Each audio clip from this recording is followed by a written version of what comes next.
Oh my God, if I die, I'm a legend. When they lay me down to rest, I know I was always repping. Oh my God, my whole life.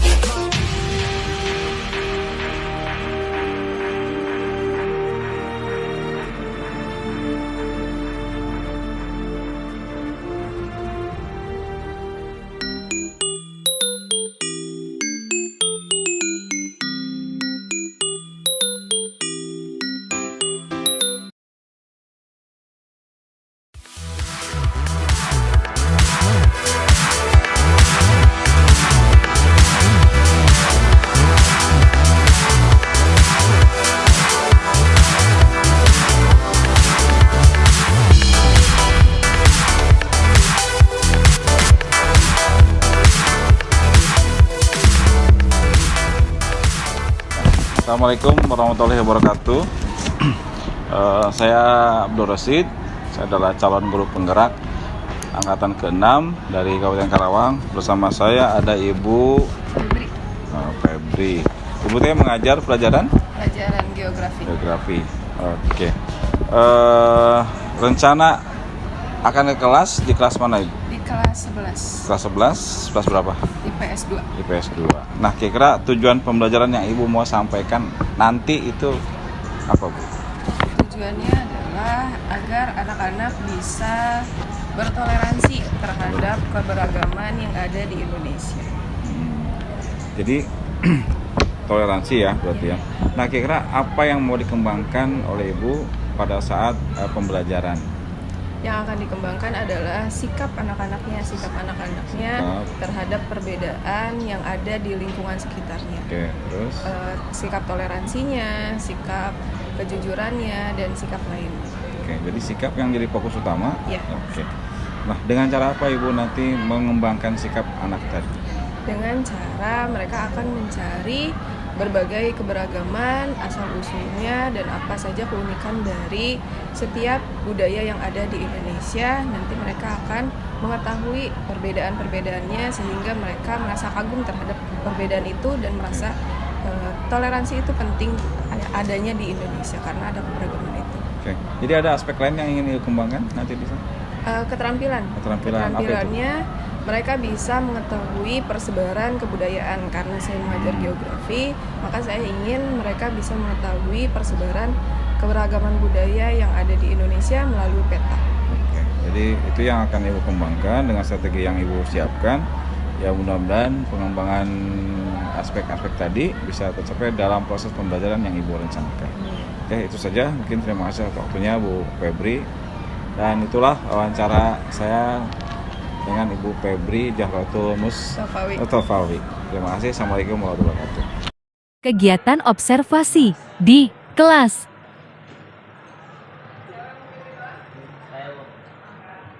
Sebelum mulai pembelajaran hari ini, mari kita berdoa menurut agama dan kepercayaan masing-masing. Berdoa dimulai.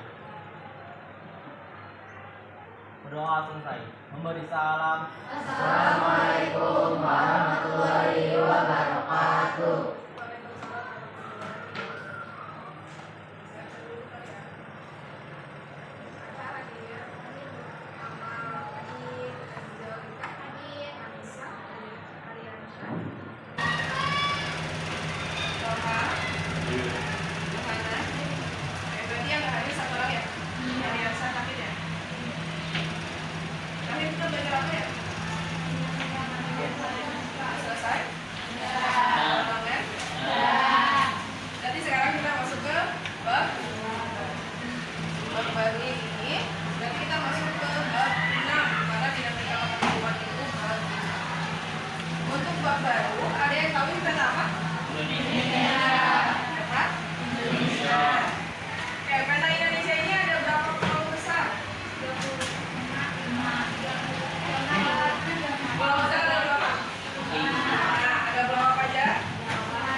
pulau, betul. Untuk tahun 2022, Indonesia telah mendaftarkan pulaunya itu sebanyak 17.000 pulau pada PBB. Oke, terus sumber dayanya banyak ya. Kalau yang berhubungan dengan dinamika kependudukan, karena kemarin kita belajar tentang dinamika kependudukan, maka yang berhubungan adalah ini, banyaknya penduduk dan juga beraneka ragam suku budaya. Dengan itu, hari ini kita akan belajar tentang keanekaragaman budaya yang ada di Indonesia. Kenapa harus bahas Indonesia? Karena kita tinggal di Indonesia. Ini adalah 5 pulau besar yang ada di Indonesia dan mereka punya banyak penduduk. Karena punya banyak penduduk dan punya pulau yang berbeda, maka mereka juga punya yang namanya keanekaragaman budaya. Oke, kompetensi dasarnya adalah kalian diharapkan bisa menganalisis keanekaragaman budaya bangsa sebagai identitas nasional. Indonesia ini karena banyaknya budaya, maka itu bisa menjadi suatu identitas negara tersebut atau negara Indonesia. Yang kedua adalah membuat peta persebaran budaya daerah dan juga melakukan penyelenggaraan pameran keanekaragaman budaya sebagai bagian dari budaya nasional. Itu adalah kompetensi dasar. Tujuan pembelajarannya adalah untuk menumbuhkan rasa kagum dan bangga terhadap keanekaragaman budaya yang dimiliki oleh Indonesia. Harus nggak kita bangga terhadap Indonesia? Harus. Kalian mungkin punya banyak teman ya di sekolah, di rumah, mungkin mereka sikapnya beda-beda. Mereka juga dari keturunan yang beda-beda. Mereka berasal dari suku yang berbeda. Nah, itu alasan kenapa kalian harus mengenal budaya-budaya yang ada di Indonesia. Yang kedua, menerapkan rasa toleransi agar tidak adanya kebencian, agar tidak adanya perpecahan. Maka toleransi ini sangat penting. Toleransi itu adalah menghargai perbedaan yang ada. Materi pembelajarannya ini yang akan kita ajarkan atau kita pelajari hari ini adalah yang kedua, menganalisis pengaruh faktor geografis. Karena ini adalah pembahasannya geografi, maka kita harus tahu faktor geografis apa yang mempengaruhi terhadap keanekaragaman budaya yang ada di Indonesia. Yang kedua adalah menganalisis persebaran keanekaragaman budaya di Indonesia. Mungkin di sejarah budaya ini ada, di pelajaran lain juga ada, termasuk di geografi. Tapi di geografi ini pelajaran ini itu berhubungan dengan yang namanya peta. Artinya ada peta adalah di sini kata-kata persebaran. Ya, jadi materi yang akan kita pelajari. Ini ada perkenalan mungkin dari salah satu budaya. Ada yang tahu ini budaya apa? Budaya apa? Ada yang tahu ini pakaian apa? Pakaian adat Jawa. Jawa Barat apa adanya? Oke, ini dari teman-teman kita yang di berbagai pulau. Ada yang tahu adanya apa? Ini baru Jawa nih, walaupun memang ada sedikit. Ini apa?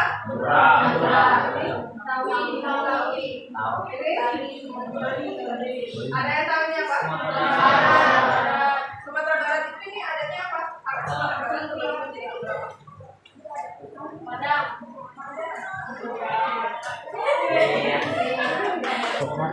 Ini adalah perkenalan dari beberapa teman-teman kita dari berbagai suku atau berbagai adat yang ada di Indonesia. Padang ada di pulau apa Padang? Kalimantan Selatan di pulau Kalimantan jelas. Maluku ada di pulau Maluku. Papua ada di pulau Papua. Jawa ada di pulau apa? Jawa. Oke, ada di pulau Jawa. Oke, hari ini kita akan berkenalan dengan beberapa adat ini ataupun adat yang lain. Nah, perbedaan kultural atau perbedaan dari budaya yang ada di Indonesia ini sangat banyak. Maka hari ini kita akan belajar tentang keberagaman di Indonesia dipengaruhi oleh berbagai faktor. Ini ada 5 faktor. 5 5 faktor yang mempengaruhi perbedaan budaya yang ada di Indonesia. Yang pertama ada faktor apa? Apakah kita sudah belajar ini? Sudah. Di bab apa? Ya, tentang Indonesia di Poros Maritim kita belajar tentang letak Indonesia. Salah satunya adalah ini. Indonesia itu berada pada posisi silang. Kenapa dinamakan Indonesia berada posisi silang? Karena berada di dua benua. Dan apa dua benuanya? Oke, Asia yang atas atau yang bawah? Asia ini adalah Asia. Yang ini dan yang tengah-tengah adalah Indonesia. Selain dua benua dihapit oleh dua apa? Apa? Di sini ada samudra. Di sini ada samudra. Berarti betul bahwa Indonesia ini adalah ada di posisi silang karena disilangi oleh dua benua dan dua samudra. Oke, efek dari Indonesia berada pada posisi silang apa? Oke, ada posisi strategis untuk perdagangan. Ketika ada pedagang dari wilayah lain atau dari negara lain yang datang ke Indonesia, berarti di Indonesia nanti akan ada komunikasi antara pedagang yang dari luar dengan penduduk yang ada di Indonesia atau di dalam negara tersebut. Nah, ketika ada komunikasi tersebut, maka akan ada nih budaya baru yang datang. Kenapa ada budaya baru? Karena ada orang baru yang datang. Jadi di sana nanti akan ada percampuran gitu. Nanti kita akan belajar tentang istilah-istilah percampuran. Sekarang kita akan mengetahui dulu kenapa di Indonesia ini banyak keanekaragaman. Salah satunya adalah Indonesia berada pada posisi yang pertama berarti sudah jelas. Yang kedua, kondisi negaranya kepulauan. Apa itu kepulauan? Banyak pulau. Banyak pulau. Kan ada istilah waktu di Poros Maritim kita belajar tentang istilah pulau. Kepulauan. Nusantara dan pulau dan kepulauan berarti beda. Kepulauan itu adalah gabungan dari pulau. Oke, di sini sangat jelas bahwa tadi Indonesia ini punya banyak pulau. Ini bisa dilihat bahwa pulau besarnya saja ada 5, apalagi pulau-pulau kecilnya. Nah, di sini 17.000 pulau itu didaftarkan pada SIDA United Nations Group of Experts of Geography. Itu pada tahun 2022. Berarti tahun kemarin. Ini 17.000 pulaunya yang baru didaftarkan. Bukan baru didaftarkan semuanya, tapi pada tahun sebelum 2020 itu sudah didaftarkan sekitar 16.771 pulau. Nah, yang 229-nya itu baru teridentifikasi atau baru terdata, makanya baru didaftarkan pada sidang PBB tersebut. Berarti sudah jelas nih, pulaunya ada banyak, ada kondisi negara. Yang ketiga ada perbedaan kondisi alam. Kenapa perbedaan kondisi alam ini bisa mempengaruhi keberagaman budaya? Terus, iya benar kan, misalkan cuaca di pegunungan sama cuaca di pesisir itu kan beda, maka kehidupannya pun akan berbeda. Tidak akan sama. Misal yang tinggal di pegunungan nggak akan tuh pakai yang namanya baju-baju tipis, itu akan menyiksa dirinya sendiri. Ataupun kebalikannya, yang di pesisir nggak mungkin tuh di pesisir hidupnya pakai baju-baju tebal, itu kan beda ya. Oke, karena cuaca. Terus apa lagi? Dataran, kenapa dataran?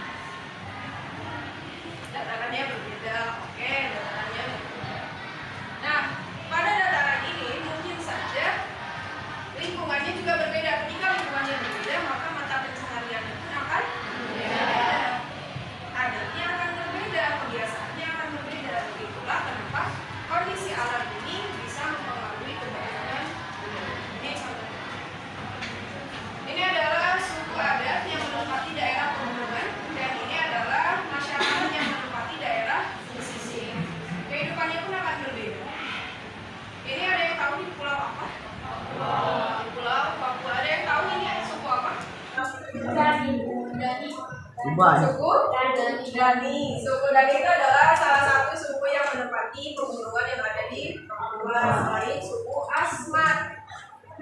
Suku Dani itu adalah suku terbesar kedua setelah suku Asmat. Oke, dia kehidupannya pun akan berbeda. Ini adalah rumah adat yang ada di suku Dani. Ini yang ketiga. Yang keempat, keadaan transportasi dan juga komunikasi yang berbeda di setiap daerahnya. Contoh, transportasi yang ada di Pulau Jawa itu tidak akan sama dengan transportasi yang ada di Pulau Papua ataupun pulau-pulau yang memang belum terlalu banyak penduduknya, itu akan berbeda. Budaya itu akan berbeda. Yang kelima, penerimaan masyarakat terhadap perubahan. Contohnya adalah ini. Walaupun mereka tinggal di wilayah atau di pulau yang mungkin banyak penduduknya, ada yang tahu ini suku apa? Suku Baduy. Baduy itu ada di pulau apa? Jawa. Di pulau Jawa. Pulau Jawa itu adalah salah satu pulau yang banyak penduduknya atau paling banyak penduduknya. Tapi bisa kita lihat bahwa ada salah satu pulau, ada salah satu suku yang mereka belum menerima perubahan. Ya, Baduy, terutama Baduy dalam, karena mereka masih melestarikan adat istiadat yang ada di sana, karena mereka belum menerima perubahan. Yang kedua ini apa? Walaupun mereka masih memegang lestarinya, tapi mereka sudah menerima adanya perubahan. Jadi kehidupan sehari-harinya tidak terlalu kental, walaupun memang ada adat istiadat yang masih mereka. Yang ini apa? Masyarakat perkotaan. Masyarakat perkotaan ini sudah banyak menerima perubahan. Bahkan ada yang lupa terhadap budayanya sendiri. Ada yang lupa terhadap tradisinya sendiri. Yang paling banyak menerima perubahan adalah masyarakat perkotaan. Nah, ini adalah alasan kenapa ketika ada perubahan penerimaan yang berbeda akan membentuk adat yang berbeda atau budaya yang berbeda. Ada yang ditanyakan dari sini?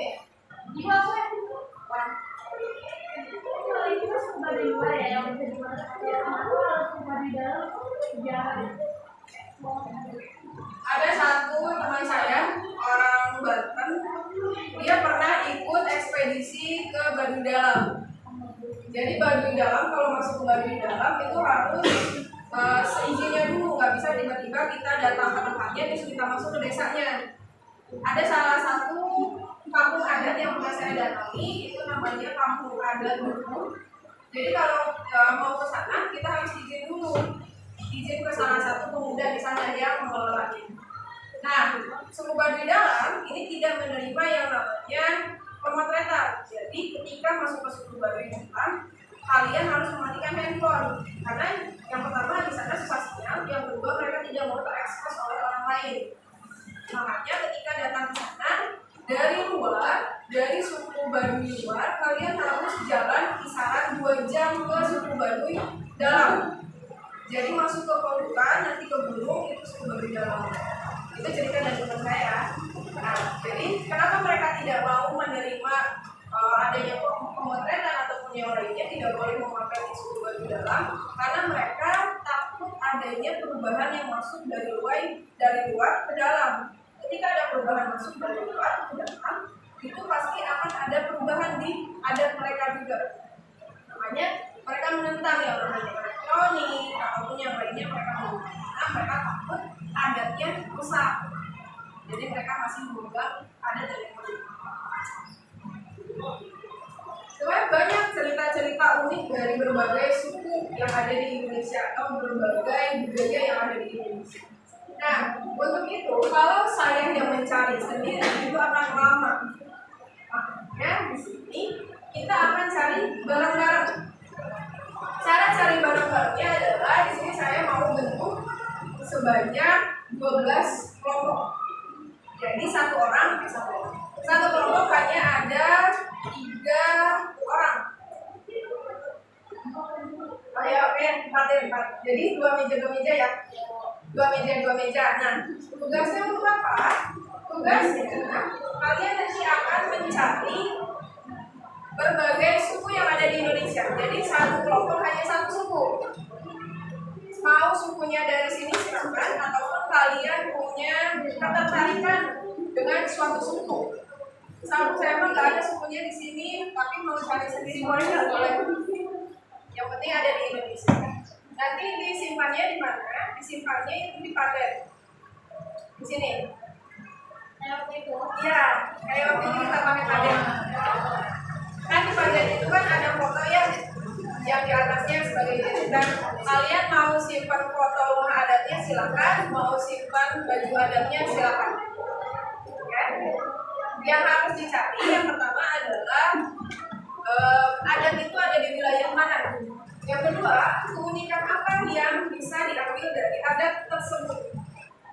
Contoh keunikannya adalah misalnya di adat A itu ada pagelaran atau ada upacara, dia mengupacaраkan yang meninggal dengan cara adanya kerbau yang sekian, atau misalkan ada pembakaran mayat. Itu adalah adat yang mungkin tidak ada di suku lain.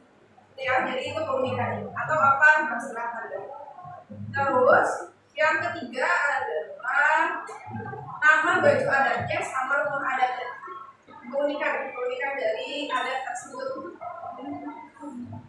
Kamu kalau di suku tersebut kalau nikah itu harus gimana itu adalah keunikan yang mungkin tidak ada di wilayah lain atau di suku lain. Okay? Nah, kalau misalkan ada yang bisa berbicara bahasa dari suku itu, silakan memperkenalkan diri. Misal ada yang dari suku Minang, dia bisa bahasa Padang, atau dari suku Jawa, dia bisa pakai bahasa Jawa. Silakan memperkenalkan diri dengan bahasa tersebut. Nanti kita lihat apakah ini, karena di sini di PS2 ada yang namanya Deswina Sari, mungkin kalian tahu. Itu dari Padang, dia kalau ke Padang bagus. Bagus, jadi kita akan lihat berbagai keunikan yang ada di Indonesia, mulai dari sukunya baju berarti kalian menempatkan titiknya sesuai dengan suku kalian ya.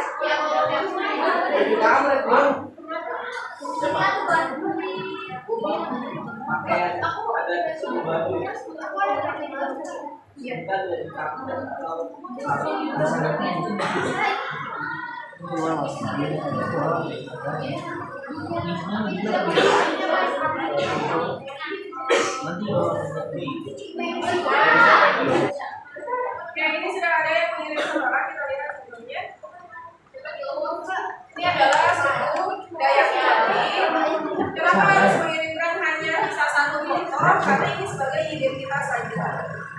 Nah, ini adalah penjelasannya. Ini adalah suku Dayak. Jadi pikirnya nama kalian. Jadi kita akan tahu bahwa suku Dayak itu berarti berasal dari pulau. Oke, ada yang sudah mengirimkan. Di sini letaknya ada di sana. Sekarang itu ada di Oke, ini udah ada beberapa wilayah yang sudah dipublikasi. Saya mau dengar, karena boleh kita dengan membahas apa-apa.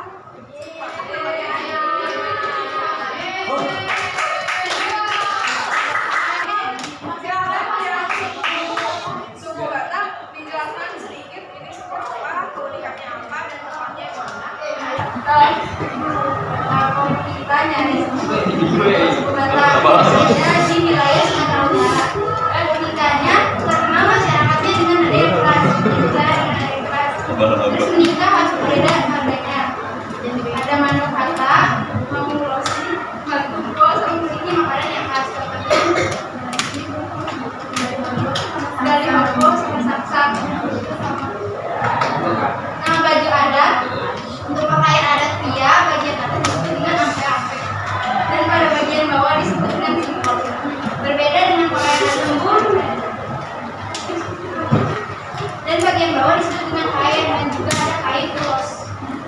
Rumah adat, rumah tradisional Batak Toba disebut rumah colon. Salah di Kadena, Katan Dangong, Gabu, gimana Gabu Siombi, Borku, Siombi,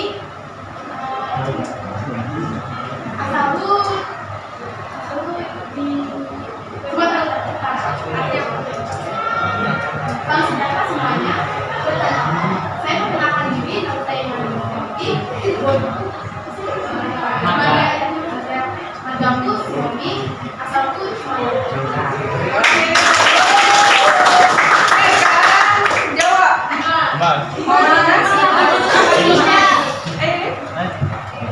Perkenalkan, asma kulo Dimas Muhammad Ilham.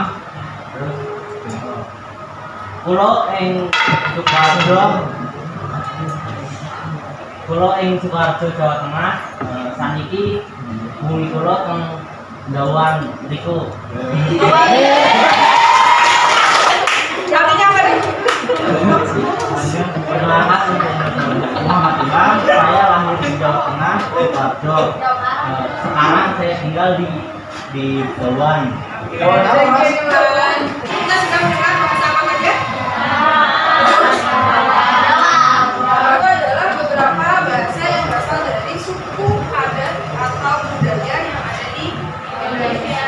Jadi ternyata banyakkah adat di Indonesia? Atau budaya di Indonesia banyakkah? Banyak. Kalau banyak berarti ada nggak perbedaan di Indonesia? Ada ya. Kalau adanya perbedaan, berarti apa yang harus kita lakukan ketika kita bertemu dengan orang-orang yang berbeda dengan kita? Menghargai. Ini adalah beberapa foto yang bisa kalian lihat dari beberapa. Oke, ini adalah ini.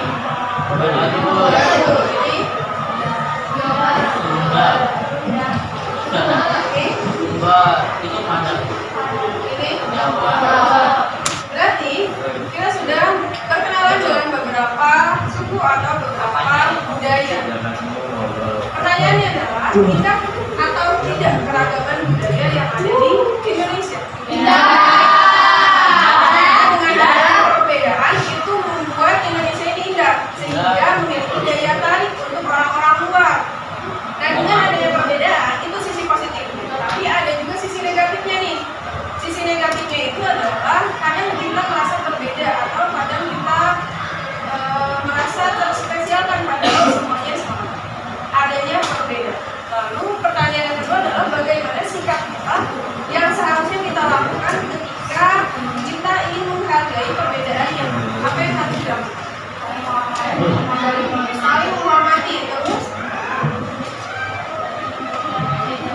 tidak berbeda-bedakan. Saling menghormati, tidak berbeda-bedakan. Misalkan di kamu mah kulit warnanya beda ya dari saya, atau di kamu mah kok katanya beda ya dari saya. Itu tidak boleh diucapkan karena mungkin ada beberapa orang yang akan sakit hati ketika mendengarnya.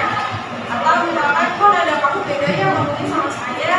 Itu adalah salah satu atau beberapa tindakan yang kurang menghargai perbedaan yang ada di sekeliling. Ketika ada orang yang berbeda dari kita, tidak usah selalu dibeda-bedakan. Silakan berteman dengan semua orang. Oke, itu adalah pembahasan kita hari ini. Jadi intinya adalah kita harus bertoleransi.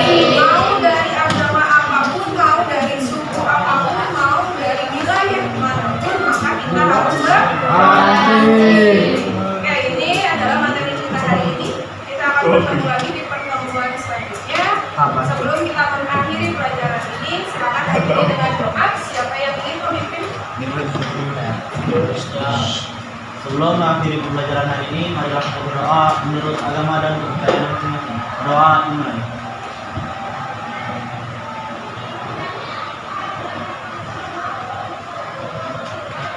Berdoa selesai. Memberi salam. Assalamualaikum warahmatullahi wabarakatuh.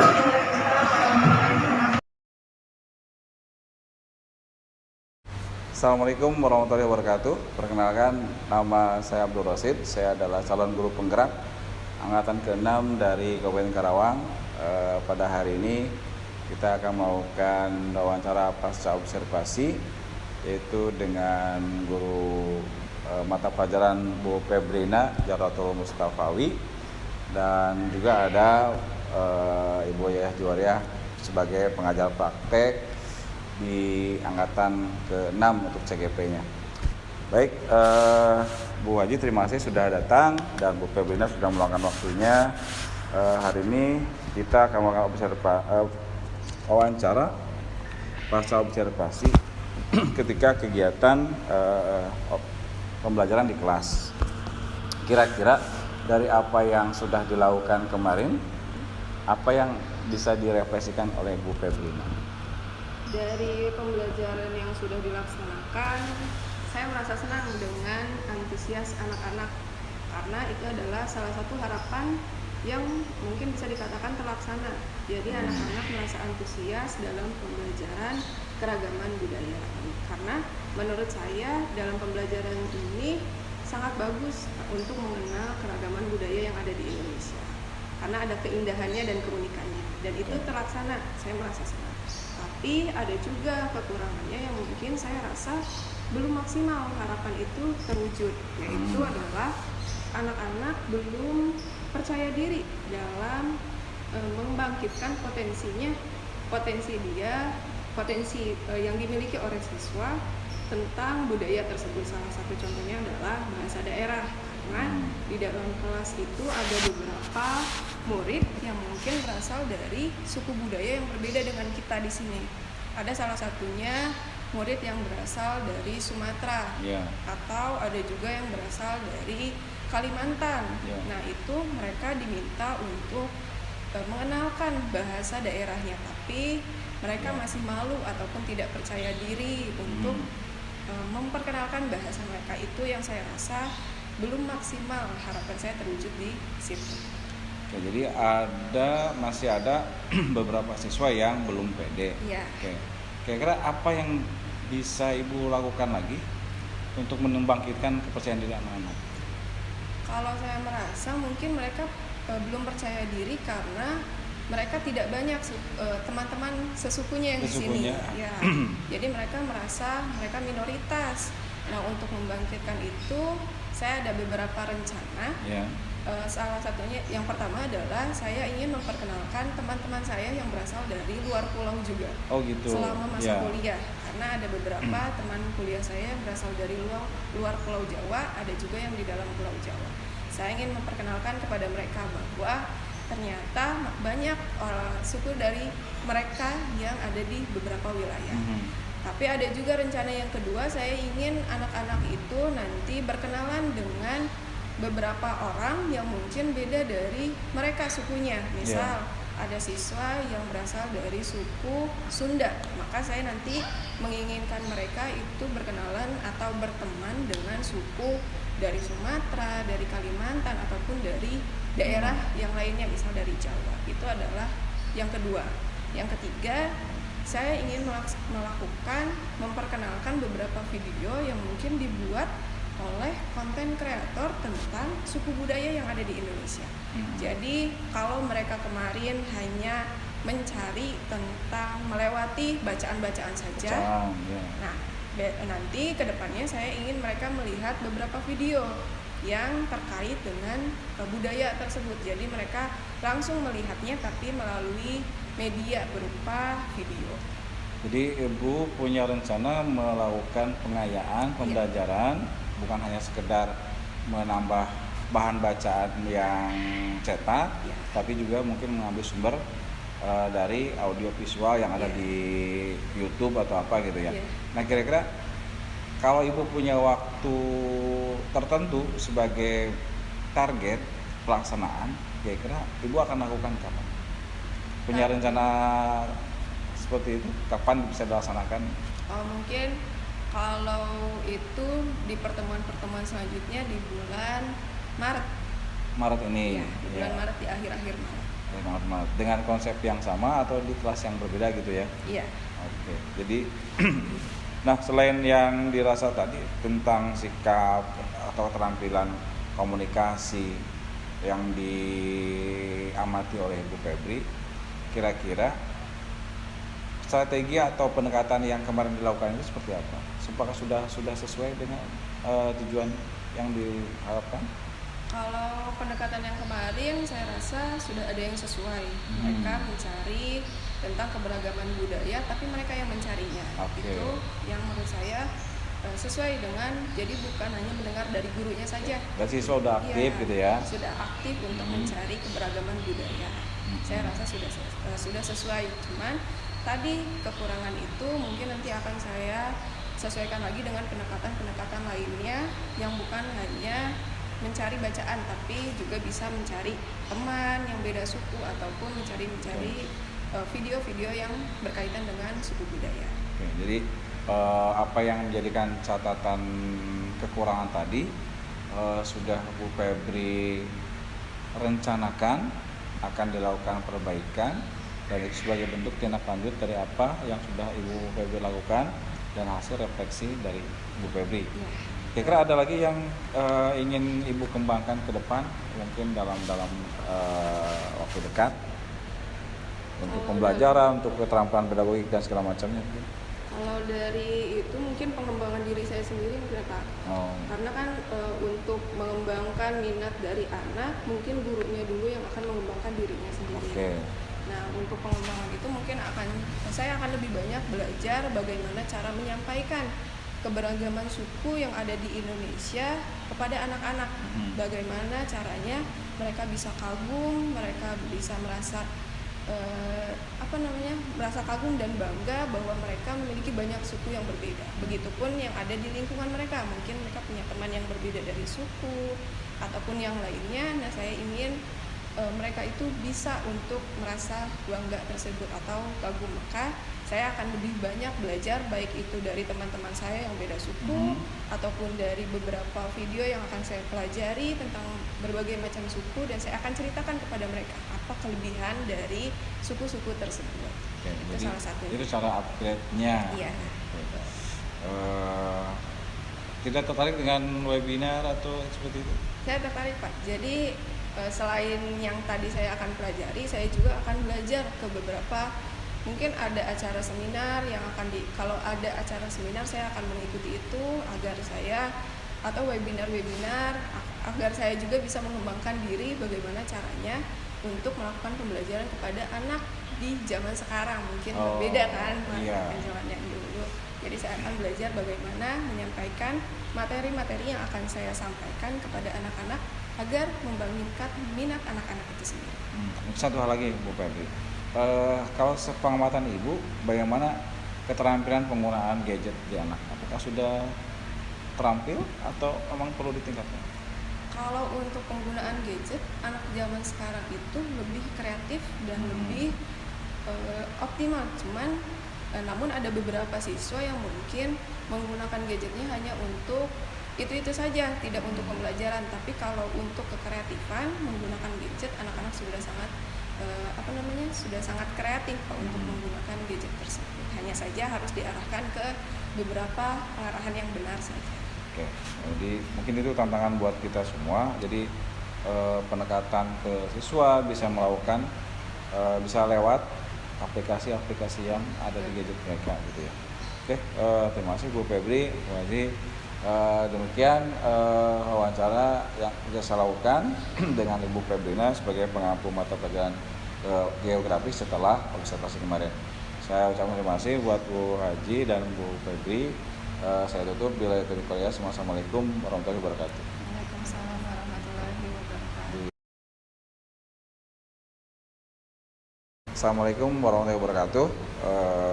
Masih dengan saya Abdul Rosid sebagai calon guru penggerak angkatan ke-6 Kabupaten Karawang, dan bersama saya masih bersama Bu Hajah Yayah Juwariah sebagai pengajar praktik. Dari apa yang tadi kami lakukan, mungkin dari Bu Haji ada komentar atau masukan? Kalau dilihat dari proses coachingnya itu sudah sangat luar biasa, sudah sangat bagus sekali ya. Jadi dari kemitraannya itu sudah bagus, sudah ada tujuan yang menetapkannya kan rekan sejawat, yang si coachingnya gitu ya. Kemudian yang banyak bicara juga coachingnya, itu udah bagus sekali ya, percakapannya dua arah. Bapak juga memberikan penekanan, mengulang kembali, itu sudah ada di situ ya proses kreatifnya. Pertanyaannya juga sudah ada. Kemudian tindak lanjut konkret terus Bapak kejar sambil sehingga si coachingnya menentukan waktu tadi sudah bagus sekali ya, menentukan tanggal. Jadi ada kalau dalam tirta tanggung jawabnya ada, dilaksanakannya kapan, itu sudah sangat bagus. Hanya masukan dari saya, ini kan kelanjutan rangkaian dari observasi ya Pak. Ya, betul. Dari mulai pra kemudian observasi. Nah mungkin Ya. Bapak kurang memberikan sedikit hasil observasi kemarin. Oh, iya. Nah, mungkin nanti bisa Catatan gitu. dikaitkan, Oke. bisa dikaitkan misalkan si ibunya mengatakan, si coachingnya tadi mengatakan dia merasa berhasil tetapi ada kurangnya Iya, gitu. iya. Nah nanti disesuaikan dengan yang Bapak hasil observasi itu. Mungkin ada sedikit yang bisa membuat dia terinspirasi lah dengan hasil Iya. observasi. Itu saja mungkin Pak masukannya karena ini masih dalam satu rangkaian. Yang lain-lainnya overall itu sudah sangat oke, sudah sangat bagus. Proses coachingnya cukup menarik. Hanya mungkin di akhir tadi kalau bagusnya ditanyakan perasaan beliau setelah mengobrol ini bagaimana? Iya ya. Gitu ya. Oh, iya. Itu saja mungkin Pak, cukup Oke, dari saya. terima kasih Bu Haji atas masukannya. Memang observasi tadi udah saya bawa, cuman lupa untuk disampaikan. Tapi apa yang disampaikan dalam bentuk respon saya sebenarnya sudah sedikit menyinggung tentang hasil observasi yang kemarin. Ya, mungkin terima kasih atas masukannya dan atas waktunya juga sudah datang di SMA Negeri 2 Cikampek, dan saya akhiri. Assalamualaikum warahmatullahi wabarakatuh.